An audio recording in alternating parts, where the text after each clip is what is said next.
પેલા પેલા જુગમાં શિવ શંકર ઘેર રાણી પાર્વતી કેવણી અસુરોનો નાશ કરનારી બીજા જુગમાં રાજા રામચંદ્ર ઘેર નારી સીતાજી કેવણી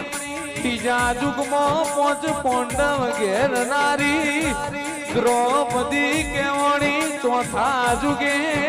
પાવાગઢમાં પતઈ રાજાન મળી શિવ શક્તિ નો રૂપ ધારણ કર્યો ચાર જુગની જોગણી આવો એ જોગણી આઈ તી જુગ જોવાન જુગે જુગે બદલોણી પાવડિયા